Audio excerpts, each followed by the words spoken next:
Hi, this is Jessica with cutesy Today I'm going to show you how to sew a button on by hand. It's really easy, but I want to show you how to do it the right way because there is a wrong way. As simple as it seems it should be, let's learn how to sew a button on the correct way.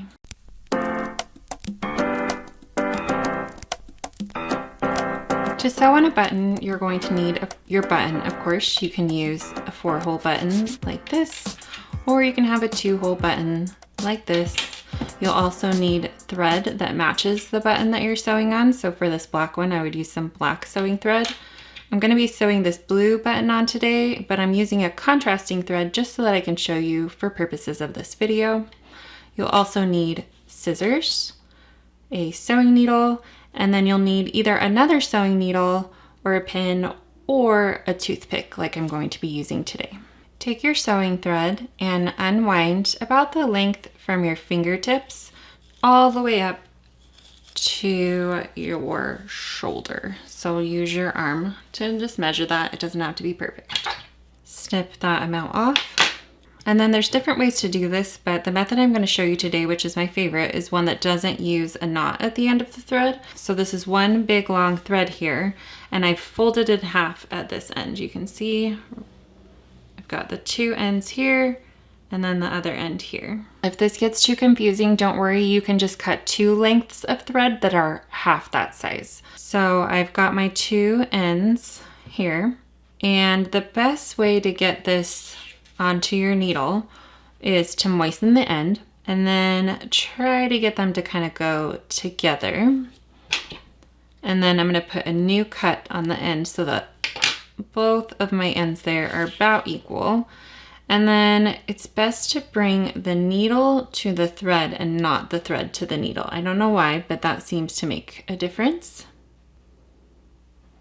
Slip that through and then pull the thread through a few inches and then pull it back so that the long part of your thread and that few inches of thread are both going the same direction. So we've got our loop on the long end here. We've got our cut thread right here, and they're all going one direction like so. And if you're working with 2 threads that are separate, you wouldn't have a loop down here. Instead, you would have tied a knot. Next, we're going to anchor our thread to the fabric. So bring your needle up in the spot that you would like to sew on the button, like so. But don't pull it all the way through. We're going to leave a loop on the back. If you had a knot tied, you would just continue to pull until the knot stopped you. But instead, I'm leaving that there. I'm going to hold it with my finger. I have my finger pinching it so it doesn't come back through. I'm going to stitch a little bit away from that spot. Bring my needle to the back. Pull that all the way through while holding onto this to make sure it didn't slip through. Now I'm on the back of my fabric and I'm bringing my needle through this loop that I created on the back. Pull that, and now your thread is secure without having to tie a knot and worry about that slipping through. And while you're stitching, I find it helps to hold on to the eye of the needle when you're pulling the thread through so that the needle doesn't end up slipping off of this bit of thread that you have hanging there. Next, bring your needle back to the front of your fabric, just in the general same area. Our button's going to be covering that whole spot, so it doesn't have to be exact. Then grab your button and bring the needle up through one of the holes. Now I can sew this button on 2 different ways because it has 4 holes. I can sew the thread across from one buttonhole to another like this, and then this one would have a stitch going this way, or I can make an X in the middle by doing it diagonally here and diagonally here. I'm gonna do an X on this button just because I like the way that that looks. So while holding my button in place, I'm gonna take my needle and put it down through the hole that's diagonal from the one that I brought it up in. Now pull that down, but don't pull it all the way tight yet. Now we're going to take our extra needle, or in my case, a toothpick, and put that through that stitch like so and pull tight on that. Doing this just creates an extra space so that the button isn't sewed on too tightly. Hold all of that tight, and then we're gonna bring the needle back up in this bottom right hole. That's the hole that I first brought my needle up in. And pull that tight, and then bring the needle back down diagonally. And then we're gonna do that one more time so that we have a total of 3 stitches going across from this hole to that one.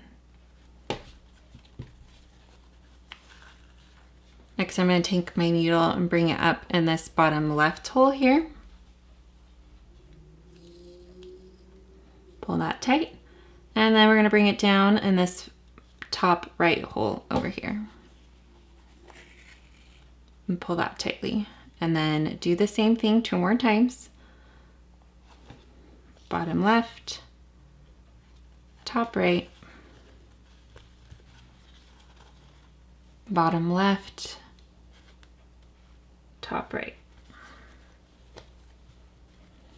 Once you finish that, you can slide the toothpick out, and then I'm going to bring my needle up through the back of my fabric and slide it in between the button and the fabric.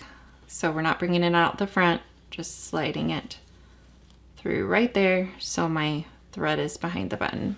Now, since we want to maintain that space behind the button that we created with the toothpick, we're going to take the needle and I'm going to wrap the thread around the back of my button. So you can see I'm going around this loop. And we're going to do that like 4 to 6 times. I'll do it just 4 times here. 1, 2, 3, and then so you can see kind of from the side what's happening. 4. And then you're going to take your needle, slide it back behind the button again, back down in that same area that we've been stitching this whole time. And it should come up near all of our other stitches in the back.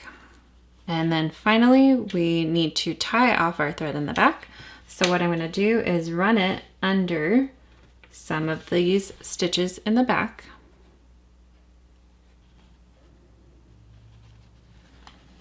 Pull that through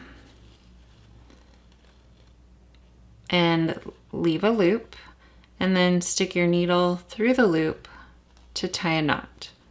And then I'll do that one more time. Run the needle under the thread in the back, leave a loop, and then put the needle through the loop and pull to create another knot. Once you've done that, you can snip that off close to the fabric, and then you have a button that's sewn on that's not too tight, so you can see we've got some wiggle room so that when we go to button it through our buttonhole, there's room for that other piece of fabric to slide under the button. And then if you were to sew on a button with just 2 holes in it, you would do the same exact thing, except we're only working with 1 set of holes here. So you would just come up on one side and down on the other and do that 3 times, and then follow the same exact process.